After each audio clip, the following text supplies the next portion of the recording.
Congratulations. Now it's my honor to introduce our keynote speaker, Mr. Rhett Butler. Rhett is an award-winning guitarist, a best-selling author, a filmmaker, a father, and most recently a medical student. Most of us don't have that anywhere on our resumes. Like many of us, cancer has had a devastating impact on Rhett's life. His beloved brother Ashley died after a 28-year battle. And Rhett turned his sorrow into action. Shortly after his brother's death, he directed and produced the documentary, Chasing Miracles. He also wrote and published The Patient and Caregiver's Guide to Cancer, an Amazon bestseller in both oncology and caregiving. Today, Rhett is a second-year medical student at Texas A&M College of Medicine. He also serves as a founding member of the SHIFT Committee, an organization aiming to create novel solutions for rural healthcare disparities. Please help me welcome him to the stage. Rhett.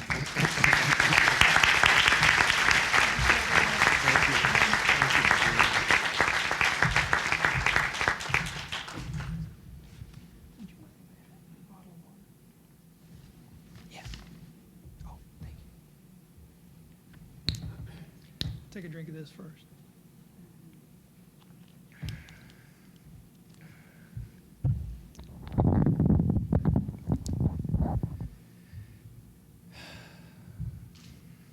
Good evening. My name is Rhett Butler, just like the movie. My mom was a big fan. It's a great pleasure to be here with you this evening. A lot of times people will tell me, Rhett, you're crazy. You're frankly crazy for starting medical school at 44 years old. Maybe they're right. One of my favorite questions that I get asked, especially by doctors, is, Rhett, what was going through your mind when you decided to do this? The answer to that question is always the same. It's because I can. And because I can, that may sound like a flippant answer to you, or even maybe a little bit cocky, but it's not. It's something that I learned from the most inspirational person that I've ever known. And I'd like to, actually I brought a picture. Okay. So here he is. Now, for all you Republicans, don't panic. Okay, so the people on the stage, okay. Don't panic. This is my brother Ashley, who was also named after Gone with the Wind, standing here with President Clinton. And the reason I show you this picture is because it has a very special meaning to me and my family. And I'd like to tell you a little bit about it. It was a convergence of events that led to that photograph in 2007. It was the summer of 2007, and Ashley was being treated here at MD Anderson by Dr. Robert Benjamin, for a radiation-induced sarcoma. At that same time, you'll remember that here in Texas, we were about to vote on funding CPRIT. Also at that same time, Hillary Clinton was entering into the Democratic primary to run against Barack Obama for the Democratic nomination for president. And the last thing that led, convergence of events that led to that photograph, was Bill Clinton had just published a book entitled Giving. Well, my little brother was very interested in that book. So one morning in the summer of 2007, we went to the local Barnes & Noble in Humboldt, Texas, and we bought an audio book called Giving. So Ashley was visually impaired, and so we got the CDs. And that summer afternoon, myself, my father, Hugh, and my little brother, Ashley, were sitting in our living room listening to Bill Clinton read his own book entitled Giving on the CD. And about chapter 4 or 5, Mr. Clinton started talking about a cancer charity that he had been very involved with and all the great things that they did. Well, Ashley was inspired. And so he got up and he stopped the CD and he said, Dad, I want to send a letter to Bill Clinton. And my father said, oh, come on, Ashley, are you serious? He says, yes, right now, let's go. And so my dad went to the computer and actually dictated this letter to Bill Clinton. And then my father put it in an envelope and sent it to his office in Harlem, New York. And my father never thought about it again until 3 weeks later when his cell phone rang. And the lady on the other end of the line said, hello, Mr. Butler. My name is so-and-so, and I am Bill Clinton's scheduling secretary. My father's response was this. And she said, Mr. Clinton has received Ashley's letter, and he would like to set up a time for Ashley to discuss his agenda. Well, what was Ashley's agenda?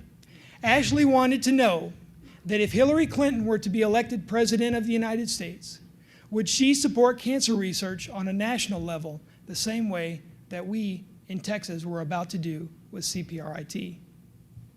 So they went back and forth for a few months, and they tried to decide when the best time for Ashley to meet with the former president. And it was decided that it would be in February of 2008 when Mr. Clinton was to give a speech at the University of Texas. So we went. There we were backstage, surrounded by Secret Service. And after his speech, he comes walking down the hallway towards us. And here comes Bill Clinton on his cell phone like this. And he's walking and he's talking to somebody. And he sees my little brother Ashley standing here. And he walks up to him and he puts his hand on Ashley's shoulder like this. And he says, listen, I got to let you go. I have somebody here waiting for me. And Bill Clinton hangs up the phone and he looks at my little brother and he says, well, you must be Ashley. And this big smile comes over Ashley's face. And then I step in as the role that I've always had as a caregiver since I was 8 years old. And I help to facilitate the introduction. Ashley, this is former President Clinton. Mr. Clinton, this is Ashley Butler. Unbeknownst to me at the time, my little brother Ashley had dictated a second letter to my father, and he had it in his pocket. I didn't know about it. This time it was addressed directly to Hillary Clinton with his same question to her. Would she support cancer research on a national level the same way we do in Texas? And the very first words, I promise you, the very first words that my little brother Ashley said to the former President of the United States of America was this.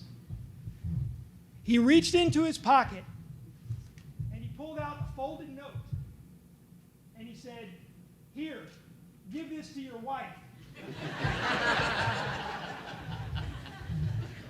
Can you hear him saying that? Mm-hmm. True story. And after Mr. Clinton got over the shock of that, he put on his glasses and he opened the note and he read it. And he read the whole thing. And he said, this is a really good idea, Ashley. I am going to give this to my wife. And then we took some pictures, the one that you saw. A couple days later, Ashley woke up in the morning and said to himself, I don't believe that Bill Clinton is going to give Hillary that note.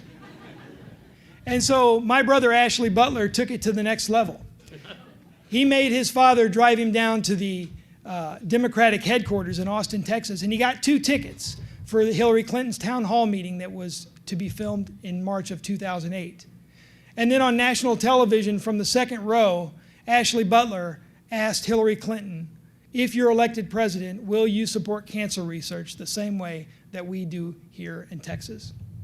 Now this person, Ashley, was first diagnosed with a medulloblastoma in 1982. He was 2 years old. Brain surgery, whole brain radiation, bone marrow transplant, chemotherapy. 5 years later, was diagnosed with a meningioma on the other side of his brain. Surgery to remove that tumor cost Ashley his vision. He was mentally and physically disabled. At the time of this event, he was being treated here at MD Anderson by Dr. Robert Benjamin for a recurrent radiation-induced sarcoma. He was on chemotherapy at the time. And still, Ashley had so much conviction and belief in what he could do to take care and what he could do and accomplish to take care of people with cancer that he booked a meeting with the former President of the United States of America simply to pass along a note. The question is, what can we learn from someone like that? The next day after the Hillary Clinton broadcast, I asked him, I said, Ashley, why? And he said, because I can. Now, as you might correctly assume, having come to the pursuit of medicine after studying music as an undergraduate many, many years ago, I arrived here with precisely 0 science background. In fact, I took my first Chemistry 101 course at a junior college just north of Dallas, Texas. And I wasn't thinking about going into medicine or science. I was trying to get in just some education so I could understand the words that I was using. And I got to a class called organic chemistry. Anybody ever heard of that? There's always a collective groan when I bring that up. I got to a class called organic chemistry, and they told me that this is a weed-out course. And so stubbornly, I dug in and decided that I was going to study as hard as I could. And I achieved a really good grade on the standardized test. I scored a perfect score on the standardized final at the end of the semester, and I had never done anything like that in my life. And so I was very proud, and naturally I was bragging to anybody that would listen. And one of the people that I was telling about this was one of the doctors that helped to take care of Ashley for 28 years, and his name was Dr. Jordan Wilbur. He was a former chief of staff here at MD Anderson in the late 70s and early 80s. And I told him about what had happened, and I was on the phone with him, and he says, I'm sorry, I can't talk about him without imitating his voice, but this is what he said. He goes, "Oh, that's very impressive, Rhett. Perhaps you should consider going to medical school." And I said to him, "Dr. Wilbur, I'm flattered that you would think that I could even do that. But the truth is, by the time I finish medical school and all the training that it would take for me to become a doctor and do the only job that I would want to do as a doctor, which is to take care of people with cancer," I told him, "I'll be 50 years old." And Dr. Wilbur said to me, "Well, you're going to be 50 anyway." He said, "The question is, what do you want to be doing when you're 50? And my response to that was this. I hung up the phone after our conversation. I went straight to tell my wife, Nicole, what he had said. And all she could do was shrug her shoulders and say, "Well, you better go study for the MCAT." And I spent so much time preparing for that ridiculous test. And then learning all the right words to say to get my opportunity to go to medical school. And now that I'm in medical school, I spend so much time away from my wife and my children that sometimes it's hard to remember why I got into this in the first place. The opportunity to be here this evening to speak with you folks could not have come at a better time for me. A few months back, a classmate and myself, Brian, who's here this evening, had the opportunity to come here to MD Anderson to learn from some of my little brother's doctors. For the first time, I would be walking into the exam room from the other side of the door. In other words, this would be the first time that I would be on the doctor side of the patient and doctor relationship. The word nervous is not nearly strong enough to describe how I was feeling. I was scared. I was scared because I didn't know if I had what it took to be a part of the really difficult conversations that I knew from personal experience were going to happen that week. And if I wasn't emotionally strong enough, would all of the effort and time that it's taken me to get to this place in my life, would it have been wasted? That Monday morning was the first time that I had seen Dr. Robert Benjamin in 10 years, the last time being when he told me that there was nothing more that he could do for my very favorite person. The opportunity to be here and learn from the man who is likely the most experienced sarcoma doctor in the entire world was an incredible experience. We stood behind him in his office and watched over his shoulder as he explained to us how he evaluates a series of CT scans. And then he would turn around and he would teach us about the cancer and what he expected from the chemotherapy that he was considering for the patient. It was a priceless education, but being inside of the exam room with Dr. Benjamin and the patients and the families, that was a surreal experience. It was surreal for me because I was listening to the questions that the caregivers were asking as if they were coming from my voice. And the long, thoughtful pauses that Dr. Benjamin takes.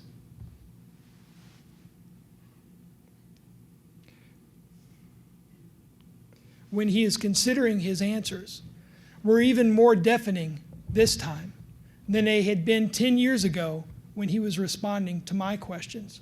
The difference now is that I have a little bit better understanding of the things that he's considering. That much for me has changed. What has not changed is the way the patients and the family members watch his face, looking for any sign of hope. A couple days later on Wednesday morning, We reported to Dr. Stephen Waguspak's office, Dr. Stephen Waguspak, at 8:30 a.m. Similarly to Dr. Benjamin, this was the first time that I had seen this man in 10 years.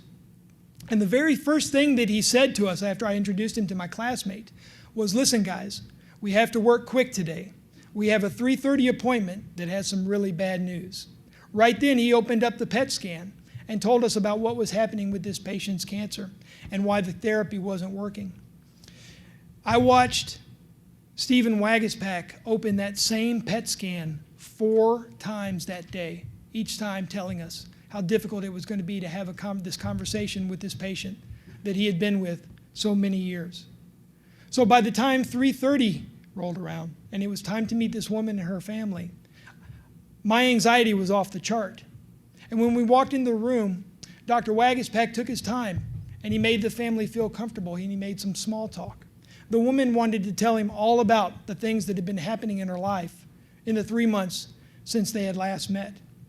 Eventually, the doctor came to the business at hand and he started talking about the PET scan. And he explained to her what was going on with the cancer, why the medication was no longer working. And then he was patient. Then, next, he described it in a different way. And again, patience. This happened 2 or 3 more times. Finally, realization set in. And I could see it in the woman's eyes. This was it. The moment was here. She said in a broken voice, "I guess this means that there's nothing more that you can do for me." I watched as that nervous hope that was apparent earlier in the meeting, I watched as it melted away into tears. And at that very same moment, I saw an extraordinary physician care for a family in their most desperate hour. It was masterful. It's the best word that I can find to describe it. His body language, his tone, the words that he chose. I was honored to have witnessed it. But there was more than that for me. I stood there listening to what he was saying, and though I don't remember the specific words that he said, I could hear those words as if it was coming from my voice. I'll never forget it. To get to stand here in front of this audience and speak of my experiences inside of these walls is one of the greatest honors that I've ever known. Over the last few years, through the media, I have watched very closely what's been happening here at MD Anderson. And as you, the faculty of MD Anderson Cancer Center, embark on the next chapter of this institution's amazing story, I would humbly ask that when you have a moment to remember the sentiment of a simple musician and the lesson that his little brother Ashley left with him. I can tell you, having experienced likely every aspect that MD Anderson has to offer to a family member, that the work that you do here goes far beyond the science, goes far beyond the service, and indeed goes beyond the results even that you achieve for your patients. Sadly, there are times when families such as mine don't get the result that they are desperately fighting for. Still, hope, that nervous hope, survives. It survives because of the work that you do. It survives because of Robert Benjamin's expertise and how carefully he chooses his words. It survives because of Stephen Waguespak's careful preparation and how he chooses to demonstrate his compassion. It survives because the people inside of this room are relentless. You choose to take on cancer, of all things cancer, when you could have chosen any other area of science or medicine. The question is, why? And the answer I propose is because you can.